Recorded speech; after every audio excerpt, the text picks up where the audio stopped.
Love thy neighbour. Especially if he can sue you for willful bodily harm and litter.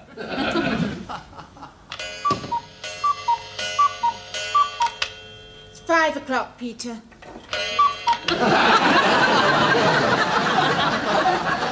That's better. I'm home, Rat. Bang up the dot at 5 o'clock. Eric. Come in, Blue Peter. Eric, I must talk to you. That's taken a long time to warm up. Well, I haven't turned it on yet.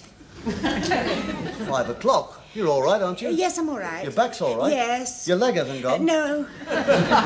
You're all right in yourself? Yes, I'm all right. Well, switch the set on. No, Eric, I've got to talk to you. Well, switch the set on. We're missing Blue Peter. Eric, you know that rubbish I gave you to put in the dustbin this morning? Yes. What did you do with it? Well, I can't remember. I disposed of it. Where? I don't know where I put my rubbish. I just disposed of it. You threw it over Mr. Brown's hedge. Yes, but not intentionally. I threw it up in the air to be caught by the wind and distributed evenly. In a biscuit tin? Has he been complaining? Yes. He came out of his front door this morning, tripped over the tin, and is now upstairs with a sprained ankle in bed. It's no laughing matter. I wasn't laughing at him. I'm laughing at the set warming up. Eric, you better go in there at once and apologise. Yeah, I'll do that. There's a fella here going to do a parachute jump from 3,000 feet. Eric, if you're not careful, it's going to be you who'll do the parachute jump from 3,000 feet without a parachute. Yeah, you've gone all serious. Yes, I have gone serious. Look, Eric, read that. I would like to travel to broaden my mind, she said. Never mind Miss Wolverhampton. Read underneath. Ah. Motorcyclist hits biscuit tin. Mr. Brown didn't come out of his house on a motorcycle, did he? No, but he did trip over a biscuit tin. Read on. Accused. I shall be paying £2 a week till I'm 86. I'm already putting £2 a week aside for Skegness. Well, you're just going to have to make some sacrifices, aren't you? Has Mr. Brown seen this? He gave me the paper. It was he who underlined that paragraph. Ha! It says this motorcyclist lost his memory. He hasn't lost his memory. He's just got a bad ankle. Oh, don't you be too sure. When I went in this morning, he said, "Who are you?" Then he gave her this newspaper. No. Then he said, "Tell the Major I'll get back to the front if I can." He never went round the back. Honestly, I'll tell you what, if his memory's gone, he can't remember the biscuit tin. I'll put a tin hat on, I'll go in there, I'll say the war's over, Captain. He remembers the biscuit tin distinctly. It's only partial loss of memory. You can't possibly afford to pay £2 a week until you're 86. I can get over that legally. How? Well, I could agree. I could pay the first £2, then go out and throw myself under a bus. Oh. Or I could buy a gun. Oh. No, I'd better go and have a talk to it. Eric, be diplomatic. Diplomatic me? The Anthony Eden of Acton? By the time I've finished with him, he'll be apologising for kicking our biscuit tin. Right.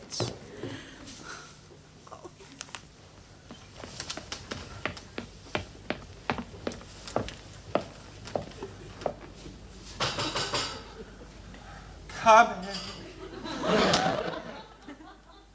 in. Hello, Mr. Brown. Are you the doctor? No, I'm Eric from next door. Hat told me about the ankle. Hat? My sister, we... Sykes, don't sit on that chair. I've just had the covers redone. When did you have the covers redone? What covers? Didn't have the Times cleaned, did you? Right. Well, I'll get straight to the point. I'm sorry about the ankle. You're sorry? Look at me, an active, virile man cut down to useless. And all because you were thoughtless enough to chuck a biscuit tin full of rubbish onto my drive. Haven't you got a dustbin? I've got a dustbin, but you would have come a cropper over that. It could have been much worse. Maybe much worse than you think, Sykes. I'm in two minds whether to sue you. Ah, well, you wouldn't do that, would you? I think it's my duty. It's my duty to the community. Look, when it comes to endangering the lives of neighbours, you ought to be brought to book. Furthermore... Come in. Come in. There, Mr. Brown. I've made you a nice steak and kidney pie. It's that nice lady from the Meals on Wheels. I doubt whether I can eat it all. Oh, well, you must eat what you can. Isn't there any bread? Oh, sorry, I forgot the bread. Well, I gotta have my steak and kidney pie on wheels. I've got pilchards for you. Pilchards? Ha, that's my supper. Eric, please try to show the nicer side of your nature. Pilchards? Pilchards?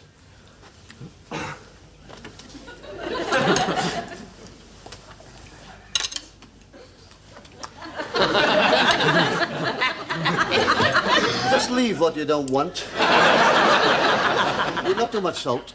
I'm only eating at all to keep my strength up. Oh, well, that'll do you good. In a week or two, you'll be up and about. Ah, yes. My ankle may have healed, but what about my memory? Not too bad, is it? You haven't forgotten how to use a knife and fork. How bad is it? Well, everything's very hazy. But I do remember three things distinctly. I remember you, I remember the biscuit tin, and my solicitor's telephone number. Got a running flush there. Well, I'm going to have my pilchards on wheels. Oh, by the way, Sykes, before you go, would you mind putting some coal on the fire? Certainly. It's empty. Well, you know where it's kept, in the basement. Oh, Look, Sykes, do be careful with that. It's an antique.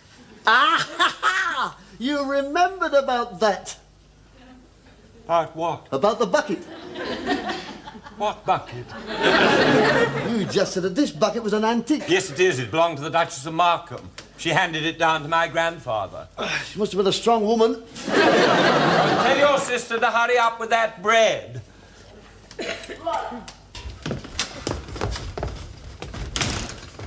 Is he managing to eat the food? Managing? Just keep your eye on the plate, that's all. Go on, steam gives way for sail.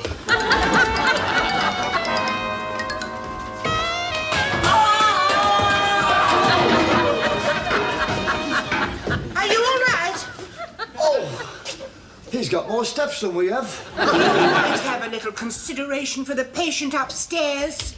I fell. Well, fall quietly. It's nice, that is, I come home from a hard day's work and I'm scratching in the bowels of the earth for coal. I'm two measly pilchards. Saucepan flour, continue. What is going on there? Oh, it's all right, Mr. Brown. Just Eric fell down the cellar steps. Typical. Hoping to break a leg, I suppose.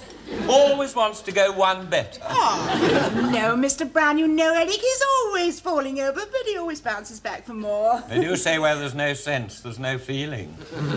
Now, Mr. Brown, Eric may not look very intelligent, but... But what? How is the ankle? Oh, it's dreadfully painful. Oh, Oh, that was another twin. At last. I thought you'd gone down to the Rhondda Valley for it. Black gold. Only one piece. That's all there was. Are you sure you looked? I spent 10 minutes trying to match that. Look, it's getting awfully chilly in here. Do you think you could possibly lend me a bucket full of your coal? Couldn't you snuggle down in bed? If you hadn't dropped that biscuit tin full of Oh, Sykes, I would rather you didn't use that. 'Tis an antique, as I said. And your coal isn't... Well, I mean, I always have the best quality. Well, we don't really have a bucket. We always bring ours up by the shovelful. Oh, I'm sure you find things in your house suitable for bringing up coal. Your cap, for instance, that's worth half a hundredweight. You haven't forgotten the old jokes, have you? I know what. I'll bring it up in a biscuit tin. That biscuit tin is exhibit number A. It's in the possession of my solicitor at the moment. Tucci.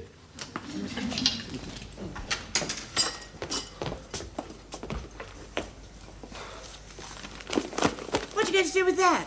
I'm going to bring some coal up, aren't I? Eric, we've got an old bucket in the cellar. Yeah, but it didn't hold half-handed weight, though. Hello. Oh, yes, Mr. Brown. Yes, I've just made it. I'll be along straight away. Coal.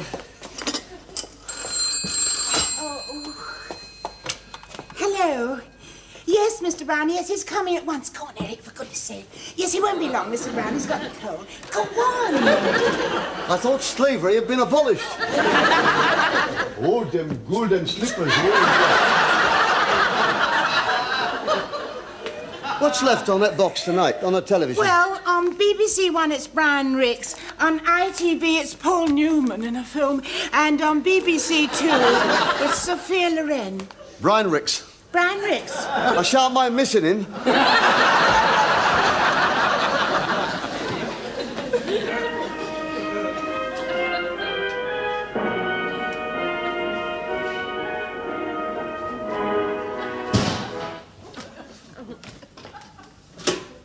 Is that you, Sykes?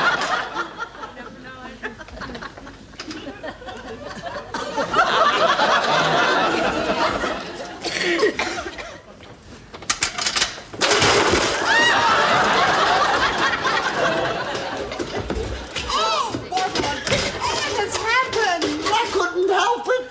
There's a hole in my bucket. What is going on? Nothing, Mr. Brown. Nothing.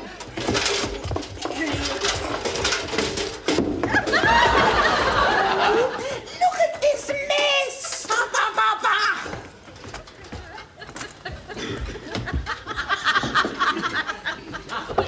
Come in. Oh, There, a nice pot of tea for you. what is going on down there? I do hope your brother hasn't dropped that bucket of coal. No, not the bucket. Honestly, here I am, freezing here, and she's gone. Honestly, there's no community spirit at all from next door. Suppose I shall have to pour this out myself. Oh, honestly, Sykes. Couldn't you have found something better to bring the coal up on? I thought you might like to choose one. Doesn't look very good quality to me. Do you think it'll burn? Burn, get some wheels on this house, you'll be in St. Pancras within the hour. By the way, Sykes, I've got some smalls that need washing. You remember that your smalls were filthy. They were not filthy. They merely needed rinsing out. You'll find them in the bathroom. You remember the bathroom? But where else would you leave smalls? I keep mine in a biscuit tin.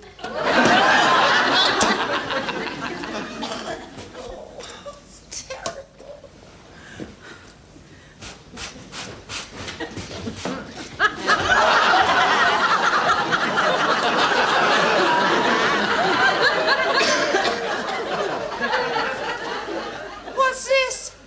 Smalls. I don't think he's been to the laundry since the war finished. We're not doing any more tonight. We're watching what's left of Panorama.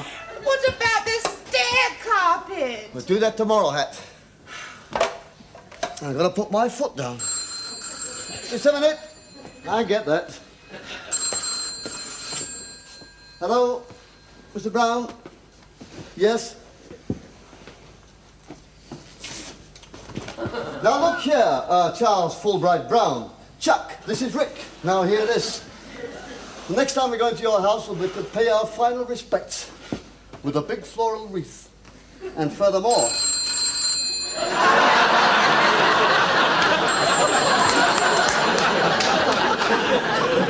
Yes? Thank you. I have to go and put his light out.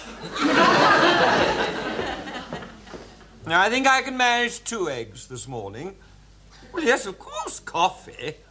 Oh, listen, is your brother back with my newspaper? Well, he should have been. I phoned him at 6 o'clock.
I'm home, Rat.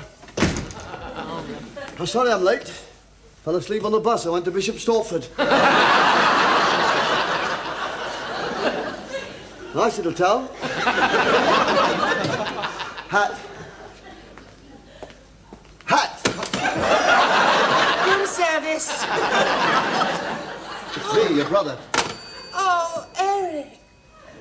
What time is it? I'll tell her.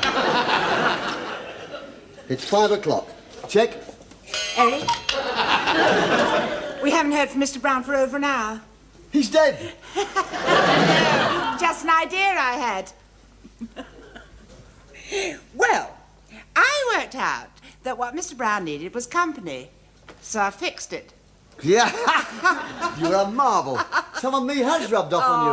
Well, I'll tell you what, we'll have a great evening. We'll have a great pile of chips. We'll watch telly right to the last drop. Well, Eric... Hat, you warm up the chips, and I'll warm up... Yes, well, that's it, you see. I lent our television to Mr. Brown. You've done what? Well, it has worked, hasn't it? Yeah, but we're going to go right couple of nanas facing a blank wall. Oh, Eric, for goodness sake, don't tell me we're slaves to the telly. I was just thinking of you. I don't mind. I know what to do with my time.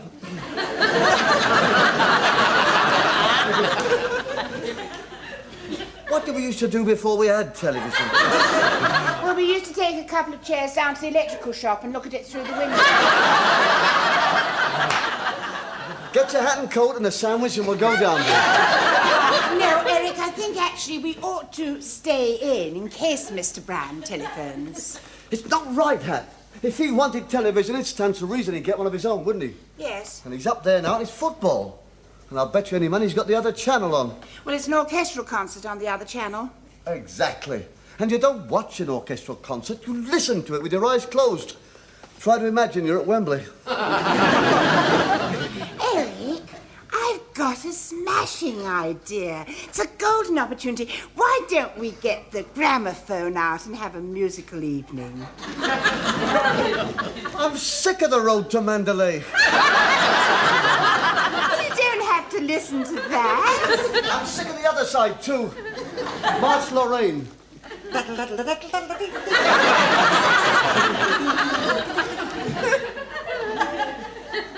It's not right, Hat. We have learnt to view. Yes. The years we've sat through rubbish, haven't we? That's true. Given up our whole evenings, free evenings, to learn to view.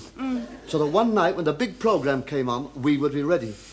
And now it's football and the cup's dashed from our lips. But he is in pain, Eric. Pain? He doesn't know what pain is. Do you remember Uncle Albert? Oh. You remember? Lying in bed there, all white. Yes. Remember the doctors? Yes. If you get out of that bed, we'll not be responsible.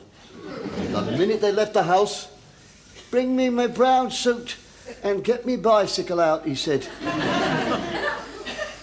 And then he died.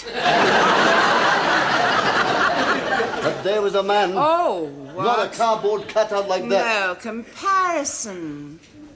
He promised me that bicycle. Yes, that's right. Well, he left you his medal. I can't ride to work on his medal, can I? Hey, why? What? What you I'm going going to to do a little bluff. It's called smoking out the ferret.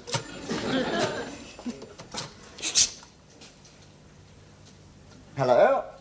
Hello, Charles Bryan. This is the town clerk speaking.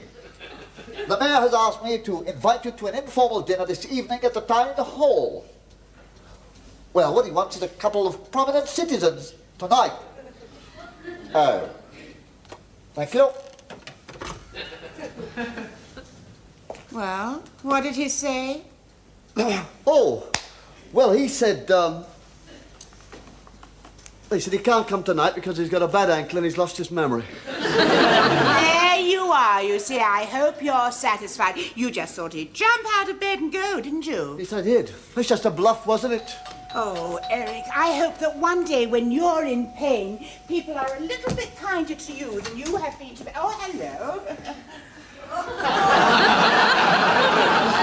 Good evening.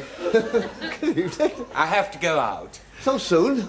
I've been invited out to dinner. Oh, what about the ankle? I've simply got to exercise it sometime, haven't I? I mean, the way you were writhing about this morning, I thought you were stuck there for the winter. Eric? Well, it's all right, isn't it? You can get dressed in his nice grey suit when he knows he's going to have dinner with the mayor. Yes, as a matter of fact, he invited me especially. How did you know I was going to have dinner with the mayor? Just a shot in the dark. No, Mr. Brown, we must be honest. We don't have to be. It's Eric who telephoned. You did what? I did it deliberately. Occupational therapy. Otherwise, you could have lain there and your legs would have gone useless. Sykes, this is outrageous! Some tribesmen lie down and they never get up. I'm not a tribesman. Thanks to your interference, you probably put me back 2 weeks. Oh, Mr. Brown. Yeah? You've forgotten your stick. My memory. You forgot the hobble, too. It's worse than I thought. In pantomime, that one, with a patch and a parrot and a crutch on the yard. Eric! And he's back there now, revelling in our television set. Oh, come on now. We said we weren't slaves to the telly. I was thinking of you. Doesn't bother me. My eyes are clearer tonight than they've ever been. Both the horizontal and the vertical. Dancing club's on now. Dancing club? Yeah, and I'm glad I'm missing it. I hate that. Dancing club. Oldie-timey dancing, remember that? Come here. Grown fellas going like this. I don't want it, right? Dee, la da da rum, da dee, da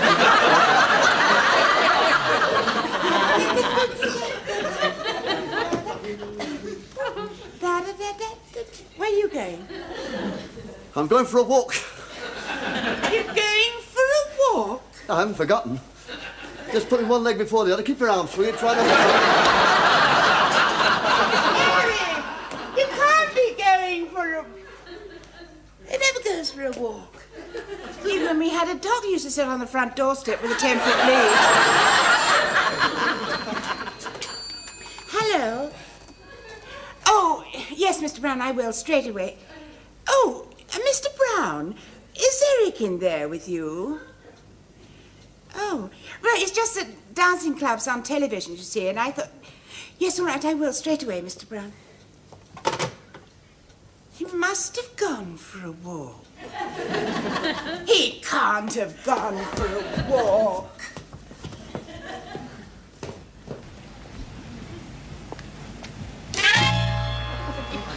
Eric, what are you doing? I'm watching my television set.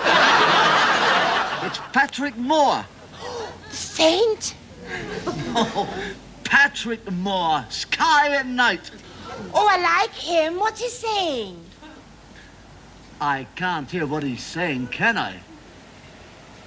But he's showing some marvelous pictures of the stars at night. Oh, you can stand in the garden and watch the stars. And catch me death of cold. Eric, come down. Come on. Come down, everyone. Eric, come down.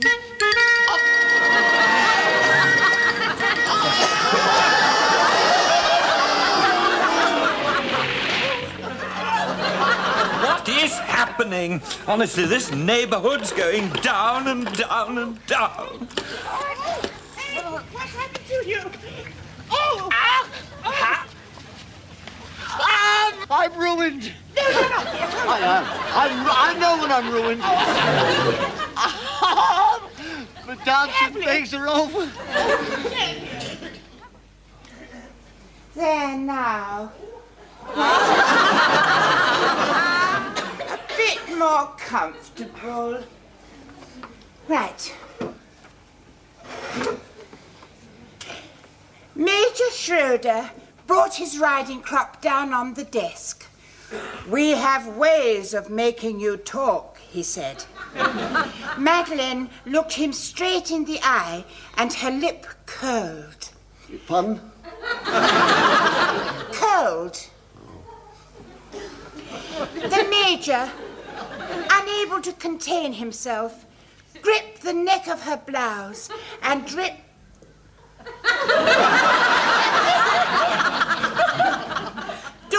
came swiftly. That's a funny piece of writing, that.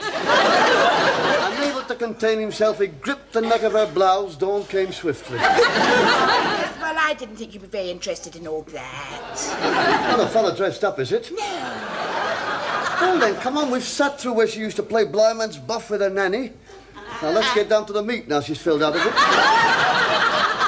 Come in.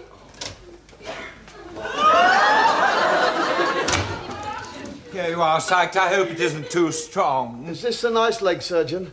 Thank you. That's very kind of you, Mr. Brown. Eric's had a fairly comfortable afternoon. I still don't... Oh, the femur!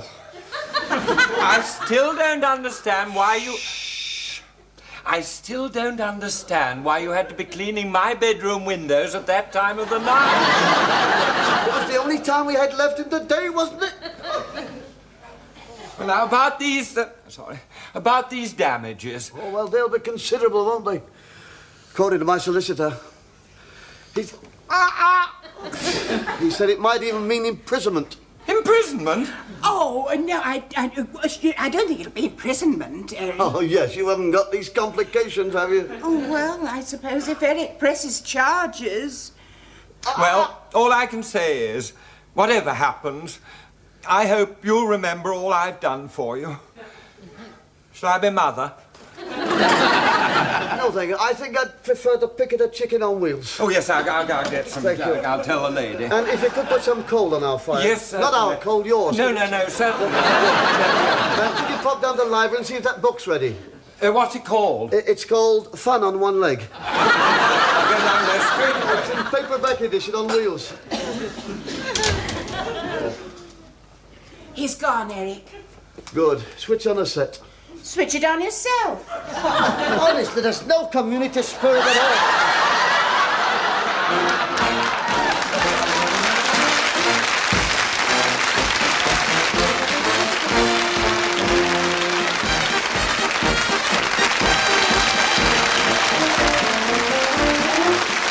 all.